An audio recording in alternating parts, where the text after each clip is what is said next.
हम आज बात करने वाले हैं कल क्या होने वाला है उसकी। जी हाँ, बात कर रहे हैं कल होने वाली मीटिंग की। ये मीटिंग ईरान और अमेरिका के बीच में होने वाली है, लेकिन क्या ये डायरेक्ट मीटिंग होगी या इनडायरेक्ट मीटिंग होगी, क्योंकि इसको लेकर भी सवाल खड़े हो रहे हैं। और इस बीच ये भी सवाल खड़ा हो रहा है कि क्या युद्ध होगा या शांति होगी। इसी पर बात करने वाले मेरे सहयोगी मेरे साथ आनंद मौजूद हैं। आनंद, ये मीटिंग होने जा रही है, बहुत इंपॉर्टेंट मीटिंग है ये। बिल्कुल, ईरान और अमेरिका के लिए कल बहुत महत्वपूर्ण दिन है और ये कूटनीति जो बैठक होने वाली है, जैसे एक तरीके का ईरान पर अभी इसी हफ्ते अमेरिका ने कई नई प्रतिबंध लगाए हैं, लेकिन ये पहले से शेड्यूल है। ऐसा नहीं है कि ये आज ही तय किया है अमेरिका कि हम ईरान से बैठक करेंगे। लगातार प्रयास कर रहा था अमेरिका कि ईरान से बैठक की जाए, बातचीत की जाए और उसके ऊपर जो प्रतिबंध लगे हैं उसको भी हटाया जाए। अमेरिका ऐसा कहता है कि बैठक अगर सफल होती है तो उसके जो प्रतिबंध लगे हटेंगे, लेकिन ये बैठक पहले से शेड्यूल थी। इसके बावजूद इस हफ्ते अमेरिका ने कई नए प्रतिबंध लगाए हैं। अच्छा, ये बैठक कहाँ हो रही है? बैठक हो रही है ओमान में। और ओमान क्या कर रहा है? मध्यस्थता कर रहा है। ईरान ने स्पष्ट कर दिया है कि मैं प्रत्यक्ष रूप से इस बैठक में नहीं शामिल होने वाला हूं, अप्रत्यक्ष रूप से बैठक होगी, जिसकी मध्यस्थता कौन करेगा? ओमान। और ओमान की दोस्ती जो है वो ईरान से बहुत बेहतर है, बहुत एक तरीके से मीठे संबंध है उनसे, तो इसलिए ओमान जो कर रहा है मध्यस्थता। अब ये बैठक जो होगी कल होगी। अब कल की इस बैठक को लेकर के पूरी दुनिया की नज़र है, लेकिन ईरान की इस बैठक के पहले कई ऐसे फैसले ट्रम्प के हैं जिससे इस बैठक को ट्रम्प थोड़ा सा उगाड़ना, मतलब एक तरीके से एक नया रूप देना चाह रहे हैं। इस कारण से एक अलग उस पर प्रतिबंध लगाए हैं। दूसरा, इस बैठक कल तो शनिवार को बैठक होने वाली है, लेकिन इस बैठक के पहले एक एजेंसी है, इंटरनेशनल एटॉमिक एनर्जी एजेंसी, इसका बयान आता है। और इसका बयान आता है एक तरीके से ईरान के विरोध में। बयान रहता है कि समय निकलता जा रहा है, एजेंसी का बयान है कि समय निकलता जा रहा है, परमाणु हथियार बनाने के बिल्कुल करीब पहुंच चुका है ईरान। और ये दरअसल IAEA की तरफ से ये जो बयान पहले जो जारी किया गया था, उसी के बाद ये टेंशन दरअसल बढ़ी है। बिल्कुल, हाँ। क्योंकि IAEA ने कहा कि भाई ये इतने करीब पहुंच चुके हैं कि ये कभी भी हथियार बना सकते हैं, और हथियार बना सकते हैं तो फिर ट्रंप ने उसके ऊपर सैंक्शंस लगाने और ये सारी चीजें शुरू कर दी। लेकिन अब एक बार फिर से दिलचस्प ये है कि बातचीत का दौर शुरू हो गया। पहले तो धमकियों का दौर था, अब बातचीत का दौर है, और भी चीजें कुछ डेवलपमेंट हुआ है इस पर ईरान का बयान भी आया है। इसी इंटरनेशनल एटॉमिक एनर्जी एजेंसी के बयान के बाद ईरान इस पर प्रतिक्रिया देता है, और ईरान बोलता है कि अगर कोई भी गतिविधि होती है हमारे प्रोग्राम को लेकर के, तो संयुक्त राष्ट्र परमाणु निगरानी निरीक्षकों को देश से बाहर कर दिया जाएगा, यानी ईरान से बाहर कर मतलब दिया UN की तरफ से जो इंस्पेक्टर्स जो वहां पर निगरानी करने के लिए रखे गए, उनको ईरान बाहर कर देगा। हाँ। अब इसी पर पलटवार करता है अमेरिका और बोलता है कि यानी ईरान का जो दोनों बयान है एक तरीके से ये दोनों अलग है, और अगर ईरान चाहता है कि समझौता हो जाए, डील हो जाए, बैठक हो जाए तो ठीक। इस पर ट्रंप का बयान है। ट्रंप बोलते हैं कि अगर बैठक सफल होती है तो ठीक, नहीं होता है तब ईरान की मुश्किलें और बढ़ सकती है। और बढ़ने के साथ साथ अभी तो इस हफ्ते लगे हैं जो सैंक्शन तो लगे ही हैं, आने वाले हो सकता है कि शनिवार की बैठक के बाद ही कुछ नई घोषणा कर दे ईरान के खिलाफ ट्रंप। बिल्कुल। लेकिन एक चीज़ और है कि ये कहा जा रहा है कि अभी ये जो कल मीटिंग होने वाली है, इसके बारे में मसूद पेज़ेश्कियान जो हैं ईरानी राष्ट्रपति, वो कुछ अलग तरीके से देख रहे हैं। वो एक तरफ तो ये बात होती है, ये बयान सामने आता है कि हम उनको बाहर कर देंगे, UN के जो इंस्पेक्टर्स हैं जो वो सब देख रहे हैं, और दूसरी तरफ वो ये कहते हैं कि ईरान का बाजार अमेरिका के लिए खुला है, please come and invest in Iran to US। बिल्कुल। अगर इस हफ्ते का उनके बयान को अगर हम बताएं अपने दर्शकों को, तो पहले तो वो बयान देते हैं मसूद पेज़ेश्कियान, वो कहते हैं कि अगर अमेरिका समझौता चाहता है, डील सफल बनाना चाहता है, जो बैठक होने वाली वार्ता सफल बनाना चाहता है, तो उसको 2015 वाले ही डील पर बात करनी होगी, जिस डील को अमेरिका छोड़ के भागा था उस समय। तो उस बैठक में उस डील में ये था कि वो परमाणु प्रोग्राम जो चला रहा है ईरान, वो चलाता रहेगा, और उस पर ये एक बयान था। उसके बाद ईरानी राष्ट्रपति का बयान आता है कि समझौता करने के लिए हम लोग तैयार हैं, लेकिन ईरान की जो दबाव वाली नीति है इससे इसको बदलना पड़ेगा और विश्वास की नीति लाना पड़ेगा, यानी ईरान के प्रति उसको विश्वास बनाना पड़ेगा, तब जाकर के ईरान की वार्ता कंप्लीट हो। तो ये मसूद पेज़ेश्कियान का बयान भी उसी से जुड़ा हुआ हम मान सकते हैं। दिलचस्प बात यह है कि ये मीटिंग जो होने वाली है ये किसके साथ होने वाली है? ईरान के विदेश मंत्री अब्बास अघाची जो हैं वो, और उनके साथ मिडिल ईस्ट में अमेरिका के जो दूत हैं स्टीव विटकॉफ, उनके साथ ये मीटिंग होने वाली है और अहम मीटिंग है। लेकिन ट्रंप ने मीटिंग होने के पहले एक बात और कही है, वो क्या कह रहे हैं? वो कह रहे हैं कि अगर ये जो ईरान के जो विदेश मंत्री हैं और ये आपके हो गए अमेरिका के, बिल्कुल, अगर ये दोनों की बैठक सफल नहीं होती है तो ईरान पर सैन्य कार्रवाई की जा सकती है। सैन्य कार्रवाई यानी कि एक तरीके से हमला बोला जा सकता है अमेरिका की तरफ से। इस मीटिंग में अगर कुछ नहीं निकला तो हम बिल्कुल अटैक भी कर सकते हैं। बिल्कुल बिल्कुल, लेकिन ये सब जानता है कि ट्रंप आज बोलते हैं फिर कल अपने ही बयान को वो पलट देते हैं। जैसे कि उदाहरण अभी देख लीजिए, बहुत सारे देशों पर वो टैरिफ लगाए थे, लेकिन अब वो फिर एक दिन बाद जब देखते हैं बाजार एकदम खत्म हो गया है, एकदम गिर के चौपट हो चुकी है, तो फिर वो क्या करते हैं 90 दिनों का रोक देते हैं कि भाई अब 90 दिनों तक चीन छोड़ करके और कनाडा छोड़ करके बाकी सभी देशों पर 90 दिनों तक के लिए टैरिफ ये लागू नहीं होता है। लेकिन एक चीज़ और है कि अब देखिए ये टैरिफ की अगर बात करें तो इसमें पहले तो रेसिप्रोकल नाम आ रहा था कि रेसिप्रोकल टैरिफ लगाएंगे, लेकिन अब रिटेलिएटरी टैरिफ आने लग गया है।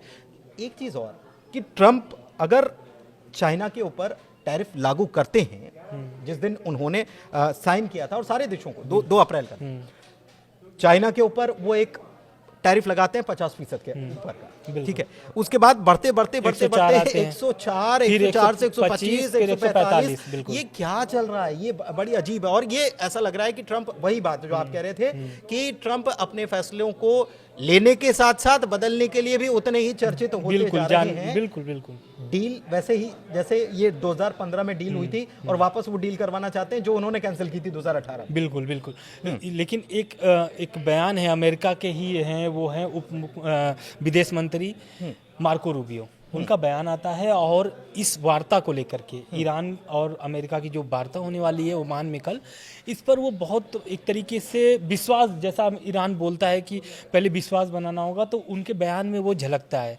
दरअसल वो बयान, उनके जो बयान है वो व्यक्त करते हैं, बोलते हैं कि ये वार्ता सफल होगी, शांति स्थापित होगी दोनों देशों, बिल्कुल दोनों देशों में। और उधर जो एक तरीके से जो शीर्ष पद पर बैठे हैं अमेरिका के शीर्ष पद पर ट्रंप, उनका बयान एकदम विपरीत होता है। लेकिन ये विदेश मंत्री, उनको पता है कि विदेश नीति किस तरीके से बेसिकली मैनेज करने का काम, कि हम ये कह रहे हैं तो आप ये करो, तो बैलेंस किया जाए चीजों को। बिल्कुल। एक चीज और है कि ईरान का तेल का निर्यात बढ़ गया चीन को। बिल्कुल चंद, जैसा आप अभी बोल रहे थे कि ये क्या चल रहा है, पहले 50, फिर 104, फिर उसके बाद 125, फिर 145। तो ये चीन भी जानता है कि अमेरिका कितने हद तक जा सकता है, इसलिए उसकी तैयारी ईरान के साथ वो कर लिया है, तैयारी कर लिया है। दरअसल अभी आपको वीडियो के शुरुआत में बताया था कि इसी हफ्ते अमेरिका ने तेल नेटवर्क पर बहुत सारे प्रतिबंध लगाए हैं, नए घोषणा किया है एक तरीके से। तो उस प्रतिबंधों को देखते हुए ईरान अपने पर भी जो लागू हो रहा है, अभी तो लग गया 145% का टैरिफ अमेरिका की तरफ से, उसको लेकर के चीन ने जो चाल चला ईरान के साथ, वो अमेरिका को एक तरीके से बहुत बड़ा झटका दे दिया है।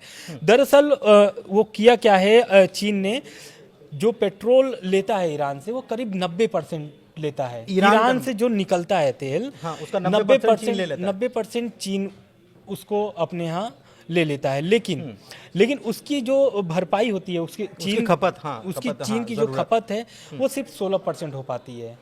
और ये चीन जानता है अच्छे तरीके से, इस कारण से उसने जो इस बार का आयात है 1.8 बिलियन बैरल प्रतिदिन को पार कर गया है। अच्छा। और ये अपने आप में एक बहुत बड़ा रिकॉर्ड है।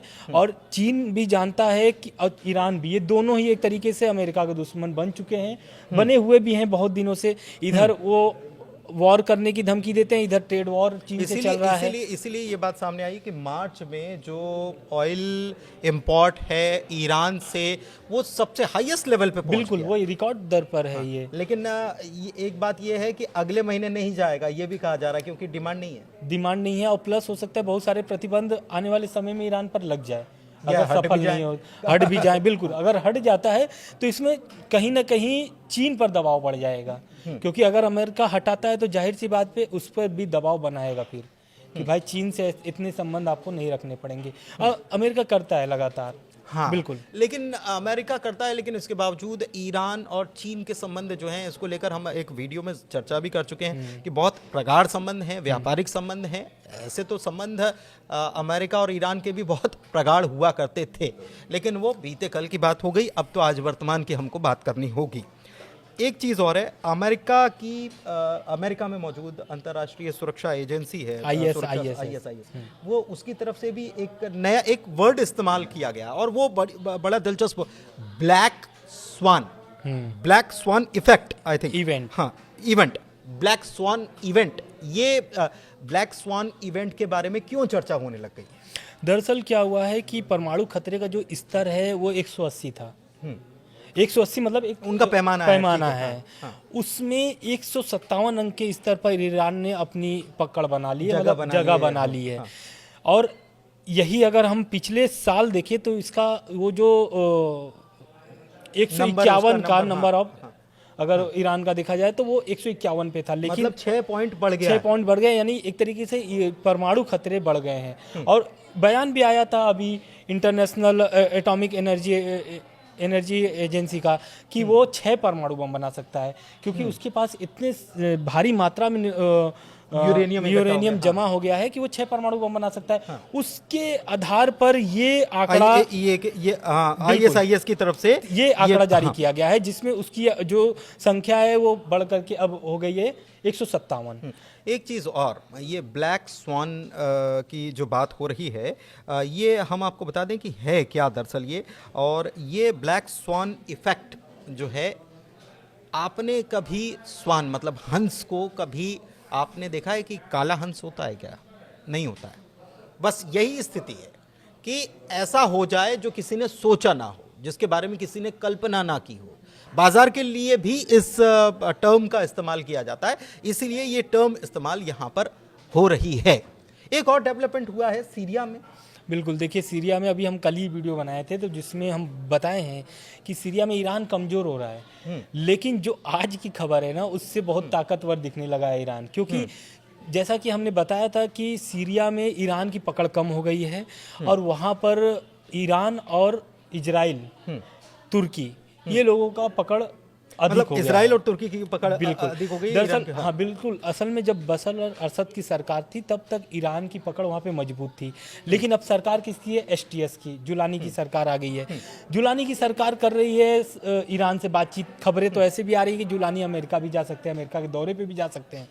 तो वो सब मिला करके देखा जा रहा है। खबर और है कि शायद मई के महीने में जुलानी जो है वो सऊदी अरब में मुलाकात कर सकते हैं ट्रम्प से, एक खबर और थी। बिल्कुल, और ये बहुत सारी उनको लेकर के खबरें निकल रही हैं, क्योंकि अभी भी वहाँ पर एक तरीके से सरकार नहीं है। गृह युद्ध की स्थिति अभी भी बनी हुई है, और सीरिया के जो एक तरीके से अभी प्रमुख नेता के तौर पे अगर देखा जा रहा है तो वो है जुलानी। और जुलानी एक ऐसे, उनकी अगर हिस्ट्री अगर खंगाला जाए तो वो एक तरीके से आतंकवादी संगठन से जुड़े हुए व्यक्ति थे, लेकिन वो अपनी छवि को साफ करने के लिए वो राजनेता बनते हैं सीरिया में। और आज उनकी दबदबा ऐसा है कि बशर अल असद को सरकार देश छोड़ करके भागना पड़ता है, जो गद्दी पे बैठे हैं उनको छोड़ करके भागना पड़ता है। लेकिन अब ईरान की मजबूती कैसे हुई है ये समझना बहुत दिलचस्प होगा। दरअसल हुआ क्या है कि वहाँ पर जो सिया गुट के समर्थक है, जो मतलब ईरान के समर्थक के लोग हैं, वो अब चैलेंज कर रहे हैं जुलानी सरकार को। तो उससे क्या हो गया है कि जुलानी जो STS सरकार है वो एकदम हिल चुकी है। मतलब अभी STS या जुलानी जो हैं इस बात को लेकर शायद बड़े इत्मीनान में थे कि अब अमेरिका से मिलने जा रहे हैं तो शायद कुछ चीज़ें हो जाएं, लेकिन एक तो बशर अल असद के समर्थक वहाँ पर बीच में हमने देखा कि वो उग्र हो गए थे, वो लगातार हमले बोल रहे थे, और दूसरी तरफ एक और गुट आ गया है कौन सा ये गुट वो है? गुट है इस्लामिक प्रतिरोध मोर्चा अली अल बास, उली अल-बास। UAB। अच्छा, UAB। इन्हीं ने ये UAB ने दावा किया है कि अगर जुलानी सरकार उनके प्रति मतलब एक तरीके से क्या होता है कि वो देखिए, जब भी कोई सरकार में आना चाहता है तो वो जनता को पहले निशाने पे लेता है, और उनका भी वही है। लेकिन अब वो उसका जो दावा है ये बहुत चौंकाने वाला दावा है। उसका दावा ये है कि हिजबुल्लाह, हमास, हुती से उसका संबंध है। अच्छा, उसका संबंध है हिजबुल्लाह, हमास और हुती। और ये कहा जाता है, अमेरिका ये हमेशा से कहता हुआ नज़र आ रहा है कि हिजबुल्लाह हो, हमास हो या हुती हो, इनको फंडिंग देने का, बैकअप देने का, उनको ताकत देने का काम ईरान करता आया है। हालांकि अभी हुतीज़ जो हैं वो काफ़ी एक्टिव हैं, अमेरिका उनके ऊपर अटैक कर रहा है। लेकिन इस बीच IRGC के कमांडर के सलाहकार जो हैं, उनका बयान इजराइल की नींद उड़ाने वाला, ऐसा कुछ खबर आई। बिल्कुल, उनका दरअसल बयान जो है वो है, पहले तो उनका नाम है इब्राहिम जब्बारी। उन्होंने बयान दिया है कि अगर उन्होंने एक ऑपरेशन का नाम भी दिया है इसको लेकर के, ऑपरेशन 2.3। और इसका सीधे सीधे मतलब है कि ईरान और इजराइल का तीसरा युद्ध, ऑपरेशन ट्रू प्रॉमिस 3। हाँ, बिल्कुल। मतलब तीसरा हिस्सा होगा। मतलब इसके पहले 2 हो गए, ये अब ये तीसरा दौर होगा। क्या बोल रहे हैं? और उनका ये कहना है कि सही समय पर किया जाएगा ये ऑपरेशन। किस पर? इजराइल पर। और आपको पता होगा कि IRGC किसके नेतृत्व में चलता है? ये चलता है सुप्रीम लीडर, ईरान के supreme leader Ayatollah Ali Khamenei के नेतृत्व में। और ये जो संगठन है ये एक तरीके से विदेश नीतियों पर नजर बनाए रखता है, और बड़ा मजबूत संगठन है सैन्य तो गतिविधियों अगर इसका ये बयान आता है और वो कोई ऑपरेशन चलाने की बात करता है इजराइल के खिलाफ, तो ये अपने आप में इजराइल के लिए बहुत बड़ा झटका है। और इजराइल खड़े कर देने वाला। बिल्कुल। और इजराइल क्या है कि अभी 3 मोर्चों पर लड़ रहा है, हुती, हमास, हिजबुल्लाह। और सबसे ज्यादा उसको प्रॉब्लम हो रहा है, सीरिया में भी एक फ्रंट है उसका। बिल्कुल, सीरिया में भी है। लेकिन अभी सबसे ज्यादा प्रॉब्लम हो गया है टैरिफ से अमेरिका के। तो एक तरीके से नेतन्याहू वो चारों पांचों तरफ से घिर चुके हैं। नेतन्याहू को हालांकि अभी दिलचस्प बात यह है कि एक तरफ से और घिरे हुए, और वो ये है कि अभी जब मिलने गए थे US प्रेसिडेंट ट्रम्प से, तब नेतन्याहू को ग्रीन सिग्नल मिला है। और वहाँ से उसके बाद, क्योंकि ये तो मीटिंग हुई, मीटिंग में क्या बात हुई ये तो नहीं बताया गया, लेकिन नेतन्याहू के नेतृत्व में अगर ईरान के ऊपर हमला बुलाया था तो नेतन्याहू के नेतृत्व में, तो नेतन्याहू को एक जिम्मेदारी भी दे दी गई। और वो एक प्रकार से फंस भी गए इस मामले। उन्होंने अमेरिका ने कहा है कि शुरुआत नहीं करेंगे, इजराइल के नेतृत्व में ही, नेतन्याहू के नेतृत्व में ही हमला होगा ईरान पर, अगर होता है तो। हाँ, तो अब कुल मिलाकर ये है कि इजराइल जो है उसके लिए भी कुछ चीज़ें, अब जो स्थितियां बन रही हैं वो मुश्किल होती जा रही हैं। क्योंकि इजराइल के प्रधानमंत्री ने ये भी कहा कि अगर कूटनीतिक तरीके से मामला सॉर्ट हो जाता है ईरान के साथ तो ये तो बहुत अच्छा, वेल एंड गुड उन्होंने कहा है। खैर, इस वीडियो को यहीं करते समाप्त, क्योंकि वीडियो हो गया बहुत बड़ा। आपको वीडियो कैसा लगा, चर्चा कैसी लगी, जरूर बताइएगा कमेंट के जरिए। हमारे वीडियो को लाइक कीजिए, शेयर कीजिए अपने दोस्तों के साथ, चैनल को सब्सक्राइब कीजिए। बहुत धन्यवाद।